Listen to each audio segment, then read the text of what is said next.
Welcome, everyone. Ready to dive into a topic? We're looking at ancestor veneration in modern China today. This practice is thriving in the 21st century, from bustling cities to rural villages, and even across oceans, to Chinese communities all over the world. So, if you're connected to Chinese culture, whether by heritage or just interest, get ready for some eye-opening insights. You know? Did you know there are virtual cemeteries in China? Wow, really? And that some overseas Chinese are rebuilding ancestral halls in their home villages? Interesting. We'll unpack all of this and so much more. It really is fascinating to think about how something so rooted in tradition can adapt and thrive in our rapidly changing world. Right. It's beautiful, really. This practice, it's about so much more than just rituals. It's about family, identity, belonging, and a sense of continuity that resonates deeply, especially for those of us who feel connected to Chinese culture regardless of where we are in the world. Yeah, it's almost like this practice provides a sort of anchor in a world that's constantly shifting. Absolutely, and Yeah. you see this reflected in the sheer number of people who still actively participate. Yeah. Ancestor veneration in China dates back, you won't believe this, all the way back to the Neolithic period. Wow. Imagine that. For a practice to persist for millennia, it has to be incredibly deeply ingrained in the cultural fabric. For sure. And even after facing suppression during the Cultural Revolution, approximately 182 million Chinese adults actively engage in ancestor veneration today. That's remarkable. Okay, so we've established these ancient roots, but how is this tradition adapting to the modern world? I'm particularly intrigued by the idea of technology intersecting with ancestor veneration. Virtual cemeteries, Yeah. online offerings. It's almost like science fiction meeting ancient rituals. It is quite remarkable. The rise of virtual memorial halls and online platforms is changing the game. Imagine this. People are creating digital spaces to honor their ancestors, make offerings, leave messages for their family, and even conduct virtual tomb sweeping ceremonies. It's almost like a digital extension of the ancestral home. That is mind-blowing. What prompted this digital shift?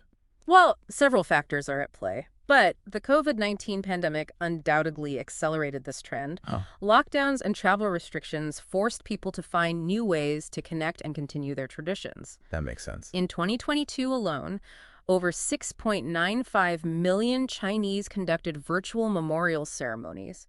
That's a staggering 275.7% increase from the previous year. It's a massive jump.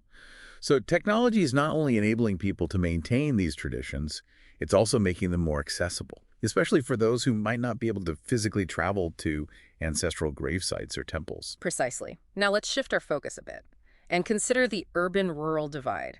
How do you imagine ancestor veneration plays out differently in those settings? Well, I'd imagine that in rural areas where there's more space and a closer connection to traditional ways of life, those practices might be easier to maintain. You're absolutely right. Rural areas often hold on to more traditional practices, with ancestral halls and family tombs playing a central role. But in cities, it's a different story. Space is limited, lifestyles are fast-paced, and people have to adapt. Think about it, where do you even have an ancestral altar?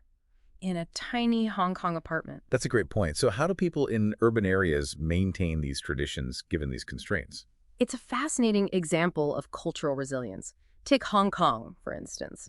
With limited burial space, columbaria, these are multi-story buildings designed to house urns, have become increasingly common. Wow. And many of them feature multimedia rooms for virtual tributes, allowing people to pay respects to their ancestors in a high-rise setting with digital displays. It sounds almost futuristic. Ugh. But the core essence of paying respect and remembering one's ancestors remains the same, despite these modern adaptations. Exactly. It highlights the adaptable nature of these practices. In fact, despite these shifts, over 70% of Chinese adults still participate in some form of ancestor veneration, regardless of location or lifestyle. It speaks volumes about its enduring significance. Okay, that's fascinating. But things get even more intriguing when we consider the Chinese diaspora, right? How are these traditions being maintained and even reinvented across the globe? This is where things get really interesting. Overseas Chinese communities face a unique set of challenges and opportunities when it comes to ancestor veneration. I see. They're maintaining these traditions abroad while also, in some cases, playing a vital role in revitalizing ancestral villages back in China. It's a dynamic interplay between preserving heritage and shaping the future. I'm eager to delve deeper into that. Can you give us a concrete example of this connection? Absolutely. Consider the relationship between Singapore and Fujian province in China. Many overseas Chinese in Singapore can trace their roots back to Fujian. And what's amazing is that they're actively involved in rebuilding ancestral halls and temples in their home villages. It's a tangible way of strengthening those links across generations and borders, fostering a sense of cultural continuity that transcends geography. That's a powerful example of how ancestor veneration can bridge the gap between past and present, homeland and diaspora. It's not just about remembering those who came before, it's about actively shaping the future, both for individuals and for communities. You've hit the nail on the head. It's about preserving cultural identity in a globalized world while also forging connections that span continents. Welcome back, everyone. Last time, we laid the groundwork, exploring the history, technological adaptations, and the geographical variations of ancestor veneration in China. Now, I'd love to delve into some of the social and environmental aspects that we briefly touched upon. I'm really curious about how this ancient practice continues to shape social dynamics in China today. You mentioned earlier that ancestor veneration helps establish moral obligations within communities. Can you elaborate on that? It's a fascinating aspect of this practice. By honoring your ancestors, you're not simply acknowledging their past, but upholding a set of values that guide your actions in the present. It's a system of reciprocal responsibility. You care for your ancestors, and in return, they provide guidance and protection for you and your descendants.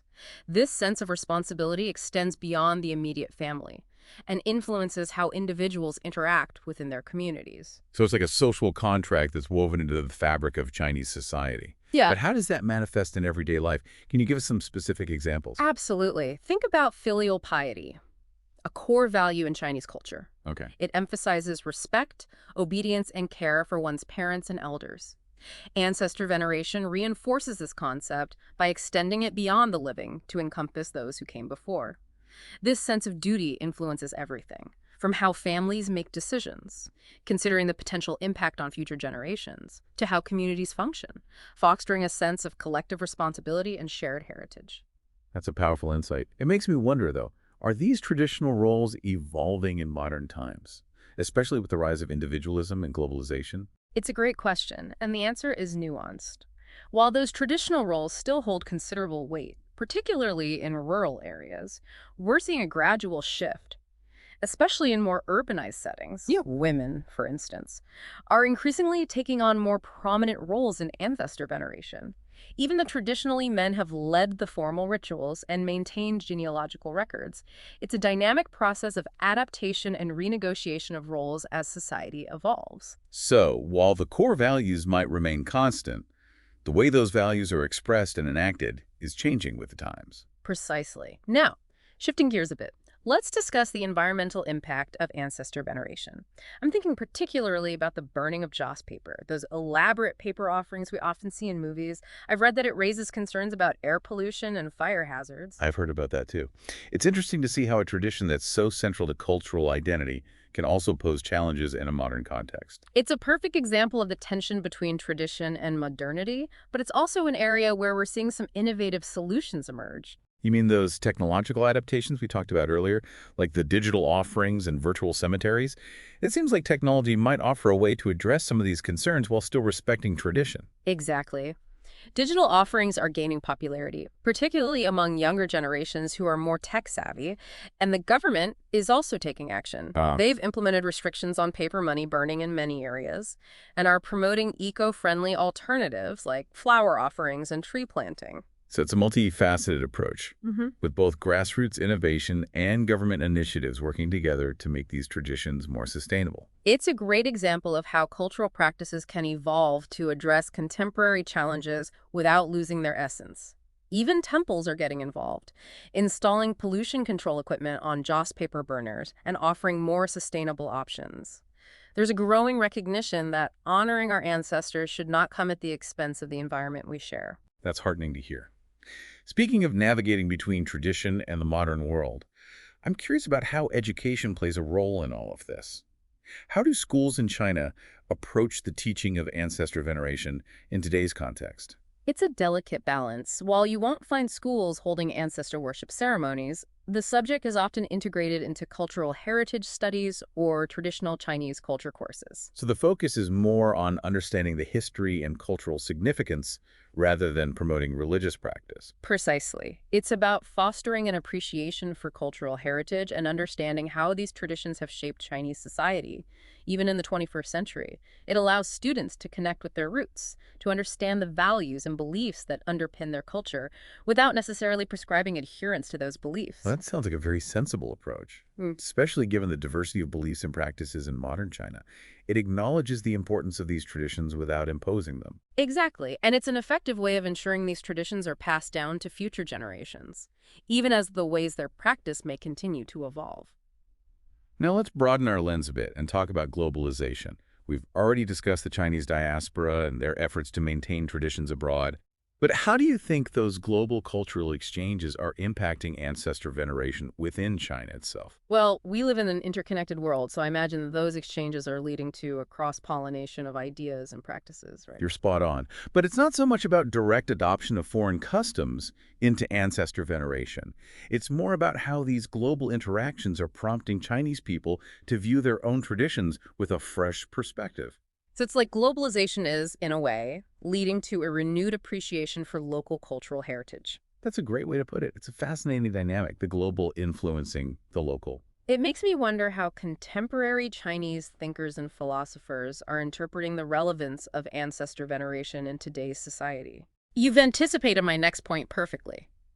There's a fascinating theory gaining traction among some scholars. Okay, I'm all ears. They're proposing that ancestor veneration, rather than Confucianism, might actually be the prime cultural paradigm of Chinese culture. Wow, that's a bold statement. It is, but it highlights how deeply this practice is woven into the Chinese psyche, shaping not only religious beliefs, but also social structures, ethical frameworks, and even how people view their place in the world. It's like ancestor veneration is a cultural DNA that's been passed down through generations, influencing how people see themselves, their relationships, and their responsibilities. Exactly. It's a lens through which many Chinese people, both within China and across the diaspora, make sense of the world. Welcome back to the final part of our deep dive into ancestor veneration in modern China. We've covered a lot of ground from ancient origins and modern adaptations to social dynamics, environmental considerations, and even the global impact of this tradition. It's been quite a journey, hasn't it? We've seen how this ancient practice continues to shape lives, beliefs, and even business landscapes in the 21st century. Absolutely. Speaking of business, that's what I'd like to explore in this final segment. It's not something we often think about, but there's a significant commercial aspect to ancestor veneration, isn't there? Absolutely. It's a multifaceted industry that's constantly evolving to meet the needs of a changing society. Everything from funeral services and memorial products to the production of those elaborate paper offerings is part of this ecosystem. It's a tangible reflection of how deeply ingrained this practice is in Chinese culture. Let's start with funerals. We all know those can be expensive. But what kind of costs are we talking about in China today? Well, standard funeral packages in China can run around 20,000 yuan, which is about 2,800 US dollars. That's a considerable sum. And that's Yeah. just for the basic services, right? Right, and then you have a whole range of additional expenses, like those intricate paper offerings, memorial services, and even things like electronic wreaths with LED displays. A modern twist on a traditional custom. Electronic wreaths. That's a new one for me. It's a great example of how technology is being integrated into these age-old practices. Instead of those traditional paper wreaths, you now have these electronic ones that can display personalized messages, photos, even videos. It's a way of blending tradition with modernity, appealing to a generation that's increasingly comfortable with technology. It's fascinating how entrepreneurs are finding ways to modernize these traditions while still respecting their essence. But I imagine there are challenges too, especially with the government's efforts to curb extravagant spending and promote more sustainable practices. You're absolutely right. The Chinese government has been cracking down on what they perceive as wasteful spending on funerals, particularly those lavish displays of wealth that can sometimes accompany these events. I see. They've also implemented stricter regulations on the production and sale of certain funeral goods, particularly those with a significant environmental impact. So the industry is having to adapt not just to changing consumer preferences, but also to government policies. It's like walking a tightrope between tradition, commerce, and regulation. It's a delicate balancing act, But it's also an opportunity for innovation. We're seeing companies develop more eco-friendly alternatives to traditional paper offerings, for instance.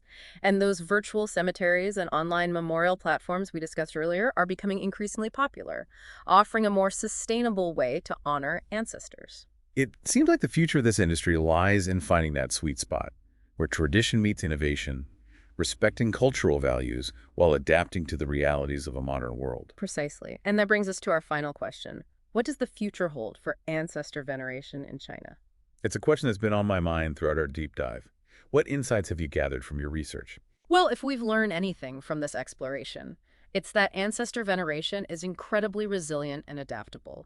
It's weathered political storms, embraced technological advancements, and navigated the complexities of globalization. And I believe it will continue to evolve, finding new ways to honor the past while embracing the present. It makes you wonder what those new expressions might look like. Perhaps we'll see even more seamless integration of technology, creating immersive virtual experiences that connect descendants across continents, allowing them to participate in ceremonies and rituals no matter where they are in the world. It's an intriguing possibility. Or perhaps we'll see a resurgence of interest in traditional practices, as people seek a deeper connection to their cultural heritage in an increasingly globalized world. It's a fascinating paradox. Globalization often leads to a renewed appreciation for the local. It's exciting to think about all the possibilities. But one thing seems certain. Ancestor veneration will continue to be a vital thread in the tapestry of Chinese culture, connecting generations, shaping values, and influencing how people make sense of their place in the world. And as we wrap up this deep dive, I'd like to leave our listeners with one final thought. Ancestor veneration is more than just a set of rituals, or even a cultural practice. It's a reflection of those profound values that have shaped Chinese civilization for millennia: family, respect, continuity, and a deep reverence for those who came before us. And those values, I believe, will continue to resonate, regardless of how the forms of expression may evolve. Beautifully said. And on that note, we want to thank you, our listeners, for joining us on this incredible journey into the heart of ancestor veneration in modern China. We hope you've gained a deeper understanding of this ancient practice and its enduring relevance in today's world. Until next time, keep exploring, keep questioning, and keep diving deeper.